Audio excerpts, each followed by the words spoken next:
کہ آپ نے اتنے اہم موضوع پر گفتگو کے لیے مجھے یہاں پر بلایا، اور یہ موضوع حساسیت کے اعتبار سے ایسے ہی ہے جیسے خود کو نار میں جھونکنا۔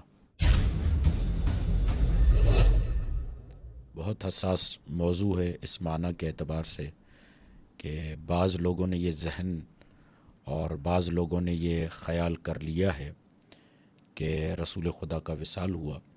جب ہم یہاں پر حقائق بیان کریں گے تو آپ کے سامنے واضح ہو جائے گا کہ رسول خدا کا وصال ہوا یا جو ہے رسول خدا کی شہادت۔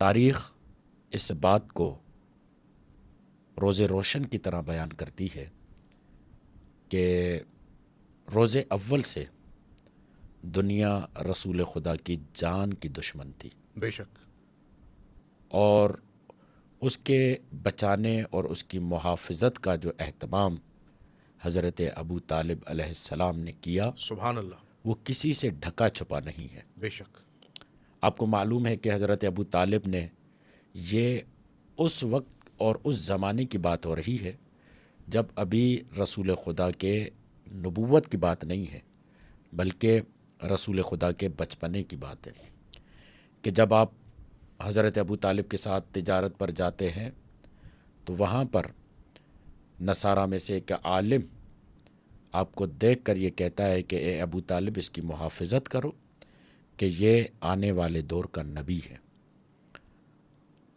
اور جیسا کہ قرآن مجید اس بات کی طرف اشارہ کرتا ہے کہ غیروں کو پتہ تھا کہ یہ نبی ہے، کیا گھر والوں کو پتہ نہیں ہوگا نبی؟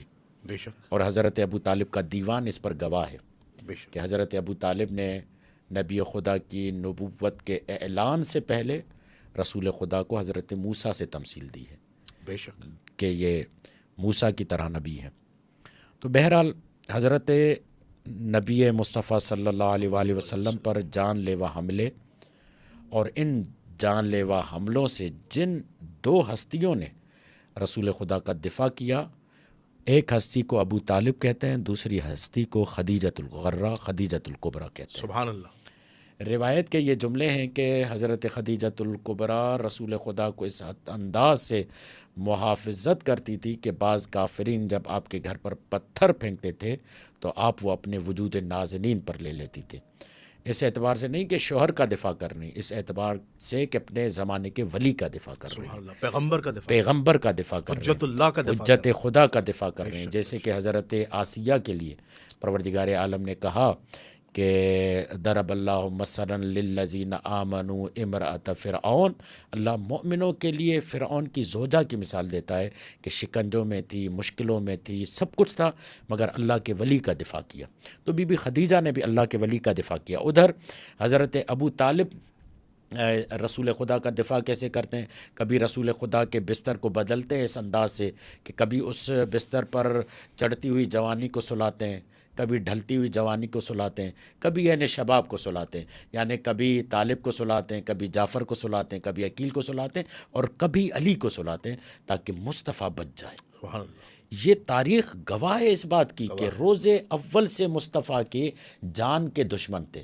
اور پھر ہجرت کا واقعہ آپ کے سامنے موجود ہے بے شک، کہ کفار جو ہے باقاعدہ تمام گروہ والے منصوبہ بنا کر کے جب حضرت ابو طالب اور بی بی خدیجہ کا انتقال ہو گیا اور اس کی وجہ سے رسول خدا نے پورے سال کو عامل و حزن قرار دیا، تو مکہ آپ کے لیے رہنے کے اعتبار سے تنگ ہو گیا، مکے میں آپ کے لیے شکنجے بڑھ گئے، مکے میں آپ کے لیے مصیبتیں بڑھ گئی، آپ کی جان کی حفاظت کرنے والے جب نہیں رہے تو اللہ نے کہا کہ آپ ہجرت کیجیے۔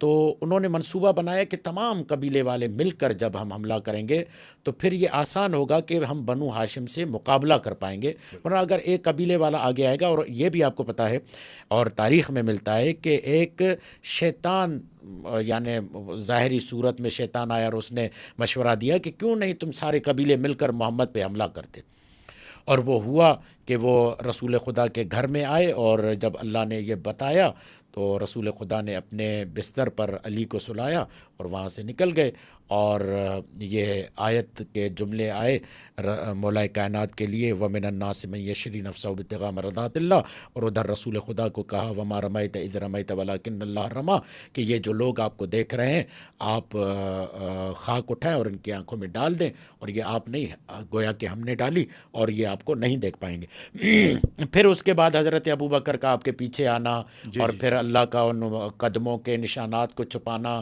اور پھر جو آپ کا غار میں چھپ جانا، پھر اللہ کا جو ہے ایک گھونسلہ پرندے کا بنوانا، یہ پورا تقیہ اور توریہ اور رسول کو بچانے کی بات ہو رہی تھی۔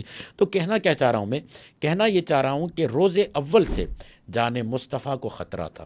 جتنی بڑی عظیم شخصیت ہوتی ہے اسے اتنا بڑا خطرہ ہوتا ہے، یعنی اب جب نبوت کا اعلان کرتے ہیں مکہ میں تو خطرات بڑھ جاتے ہیں، جب خطرات بڑھ جاتے ہیں تو رسول خدا مدینے آتے ہیں، جب مدینے آتے ہیں تو مزید دشمنیوں کے باب کھل جاتے ہیں۔ یہودی سامنے آ گئے، نصرانی سامنے آ گئے، پہلے تو میثاق مدینہ کیا، پھر میثاق مدینہ کے ذریعے وہ کچھ دنوں تک پابند رہے، پھر انہوں نے منصوبے کیے، حربے کیے، پھر انہوں نے کافرین مکہ کو بلایا، اور وہ جنگ احزاب، جنگ خندق، احزاب کہتے ہیں اس لیے تمام حزبوں کو ملا کر جو ہے وہ جنگ کی گئی، وہاں بھی رسول خدا ٹارگٹ تھا، ٹھیک ہے۔ یعنی جتنی بھی جنگیں ہوئی ہیں وہ اور لوگوں کو مارنے کے لیے نہیں، رسول خدا کو مارنے کے لیے ہوئی ہیں، رسول خدا کو ٹارگٹ بنایا جا رہا ہے۔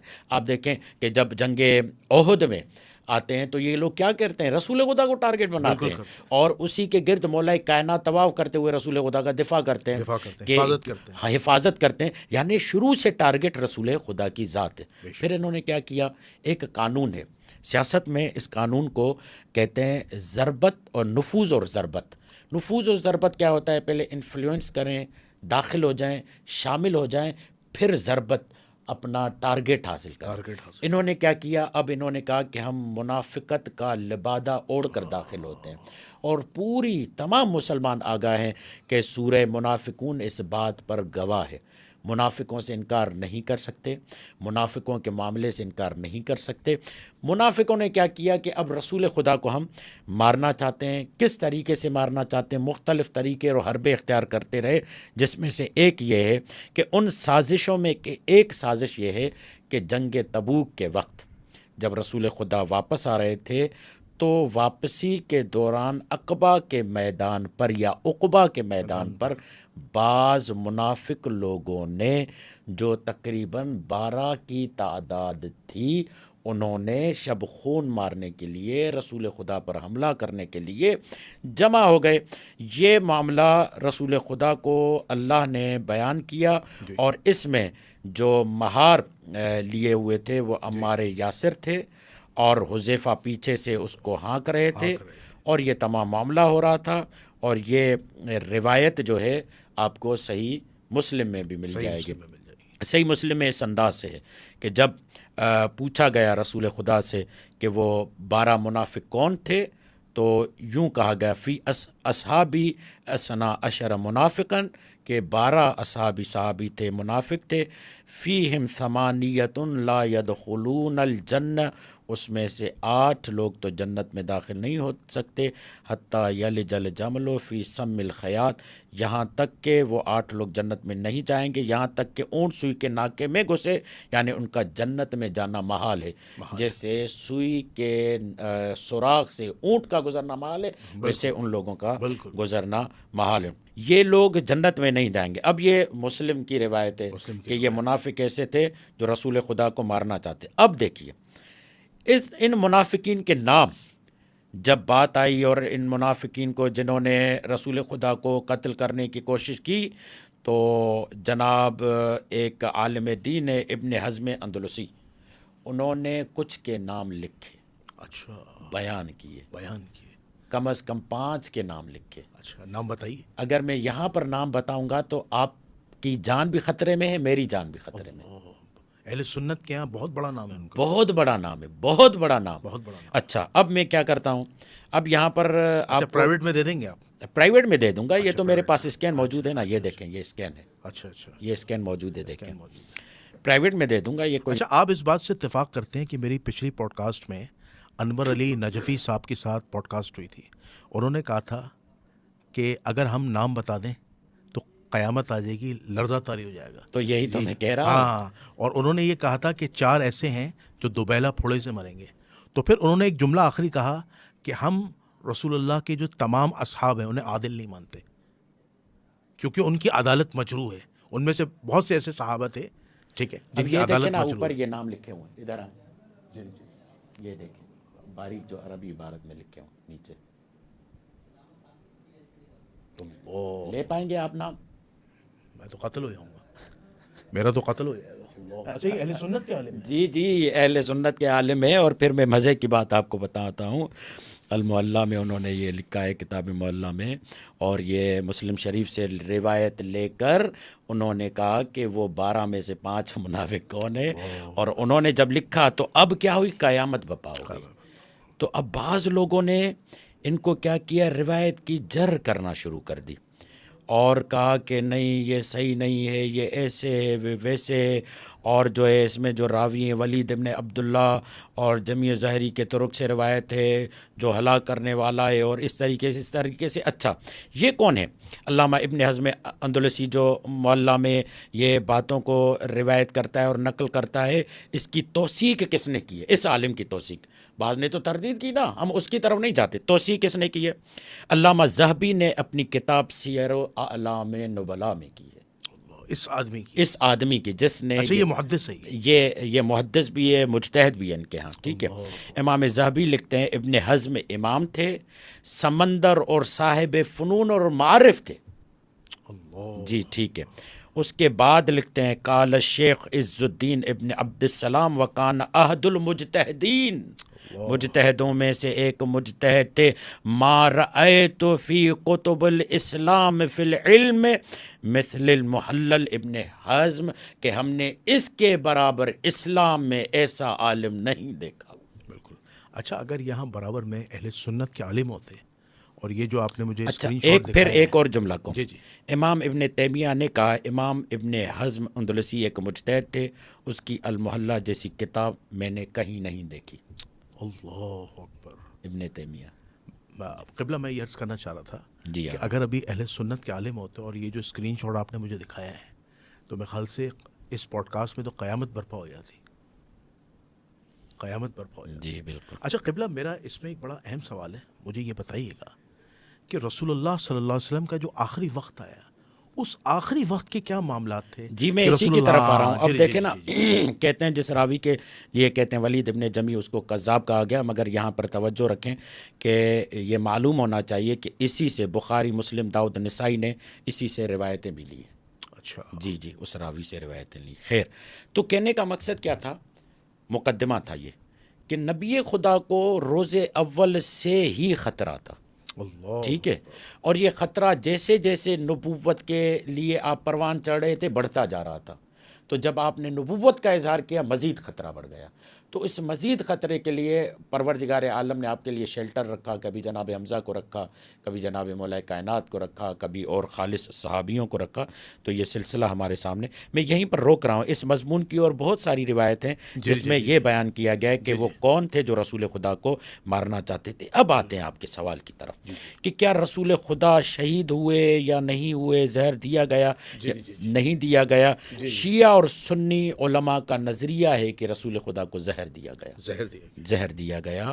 اسی زہر کے اثر سے آپ شہید ہوئے. آپ کے سامنے المستدرک علی صحیحین میں حضرت شعبی فرماتے ہیں کہ یہ توقع کی جا سکتی ہے کہ حضرت رسول خدا کو زہر دیا گیا، حضرت ابو بکر کو بھی زہر دیا گیا، اور پھر وہ آگے بتاتے ہیں. ٹھیک ہے، یعنی المستدرک علی صحیحین، ٹھیک ہے، رسول خدا کو زہر دیا گیا. اور یہ صفحہ ہے 140، ٹھیک ہے، جلد چہارم صفحہ 140.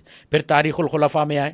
تاریخ الخلفاء یہ جو ہے حافظ جلال الدین عبد الرحمن ابن ابو بکر سیوطی، جلال الدین سیوطی، ٹھیک ہے، وہ فرماتے ہیں رسول اکرم اور حضرت ابو بکر دونوں کو زہر دیا گیا.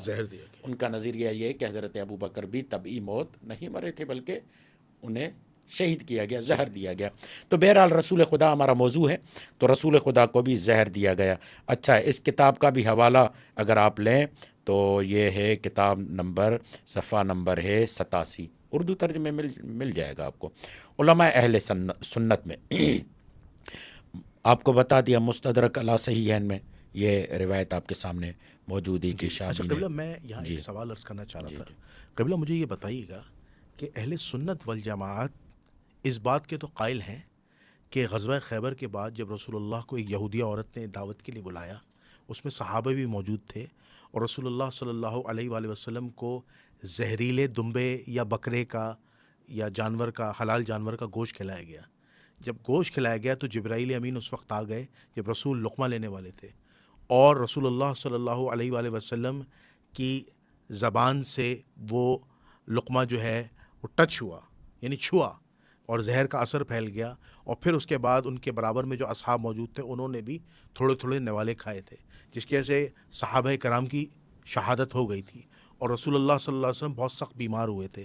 تو وہ کہتے ہیں کہ جب رسول اللہ صلی اللہ علیہ وسلم کا آخری وقت آیا تو رسول اللہ صلی اللہ علیہ وسلم کو اس زہر کا اثر ہونے لگا اور آپ کی طبیعت خراب ہونے لگی اور آپ کو بخار ہوا، تو آنریبل اللہ تعالیٰ نے آپ کو شہادت عطا کی، تو وہ اس کو آنریبل شہادت کہتے ہیں. تو کیا اہل تشیع اس آنریبل شہادت جو اہل سنت روایت پیش کرتے ہیں اتفاق کرتے ہیں؟ آغا میں تو درجہ بدرجہ اسی طرف آ رہا ہوں نا. جی جی پہلے مرحلے میں اس بات کو لیں گے نا کہ آیا رسول زہر سے شہید ہوئے یا نہیں. جی جی ٹھیک ہے، پہلا مرحلہ. پہلا ہمارا مقدمہ یہ تھا کہ رسول خدا کو جانی خطرہ تھا یا نہیں. جی جی جو آپ نے یہ ایک ہو گیا.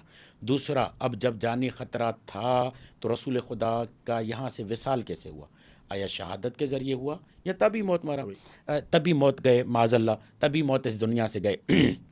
اب اس بات کی طرف کہ رسول خدا کو زہر دیا گیا، شیعوں کے ہاں تو ثابت ہے، وہ بیان بھی کرتے ہیں. آیا اہل سنت علماء میں بھی کچھ ایسے ہیں جو کہتے ہیں کہ رسول خدا کو زہر دیا گیا؟ اب تیسرا مرحلہ یہ آئے گا کہ زہر دینے والا کون تھا، کیفیت کیا تھی، کیسے دیا گیا. ابھی میں دوسرے مرحلے پہ ہوں جی جی کہ سنی شیعہ علماء یہ کہتے ہیں کہ رسول خدا زہر سے وصال کر گئے، شہید ہو گئے. اب آپ دیکھیں حاکم نشاپوری ایک اور روایت لاتے ہیں. وہ روایت لاتے ہیں سری ابن اسماعیل سے عن شعبی انہ قال ماذا یتوقع من هذه الدنیا الدنیہ، کہتے ہیں اس پست دنیا سے اور ہم کیا توقع کریں کہ اس پست دنیا میں رسول جیسی ذات کو زہر دیا گیا. اللہ. حاکم نشاپوری یہ بیان کرتے ہیں. ٹھیک ہے. پھر اور اسی طرح اہل سنت بزرگوں کے جو اور اہل سنت عالم دین عبداللہ ابن مسعود سے روایت نقل ہوئی ہے کہ اس نے کہا کہ اگر میں 9 بار قسم کھاؤں کہ رسول خدا کو شہید کیا گیا تو یہ بات میرے لیے زیادہ پسندیدہ تر ہے اس سے کہ میں 1 بار قسم کھاؤں کہ رسول خدا کو قتل نہیں کیا گیا، کیونکہ خدا نے ان کو پیغمبر اور شہید کہا ہے. یعنی رسول خدا قتل کے ذریعے نہیں بلکہ شہادت کے ذریعے اس دنیا سے گئے ہیں. اچھا، اس کے بعد یہ میرے پاس حوالے موجود ہیں، زہری، الصنعائی اور شیبانی اور ابن کثیر دمشقی. اس اور کو یہ تھوڑا مختصر کر لیجیے گا. ہاں جی، اس کو میں مختصر کرتا ہوں. ٹھیک ہے. یہ ایک بات یہاں پر. اب کیفیت پر آتے ہیں نا کہ کیفیت کیا ہوئی. رسول خدا 28 سفر کو اس دنیا سے گئے، مسموم حالت میں تھے. یہ ہمارے علماء کا قول ہے، شیعہ علماء کا قول ہے. شیخ مفید علیہ رحمہ کتاب الارشاد میں بیان کرتے ہیں. ٹھیک ہے. اور اس طریقے سے رسول خدا 28 سفر کو اس دنیا سے گئے، وہ حالت سم میں تھے، مسموم تھے. شیخ طوسی علیہ رحمہ کا بیان آپ کے سامنے موجود ہے. اب ایک روایت ہے بہت خطرناک، اللہ اکبر، اور ایسی روایت ہے ایٹم بم ہے. ایٹم بم ہے. ایسی روایت ہے کہ مجھے نہیں معلوم کہ لوگ اس کو کیسے سنیں گے. محمد ابن اسماعیل بخاری اپنی کتاب صحیح بخاری میں لکھتا ہے کہ ان کی زوجہ نے، انہیں کا نام نہیں لے رہا، میں سینسر کر رہا ہوں، جی نام آپ خود لیجئے.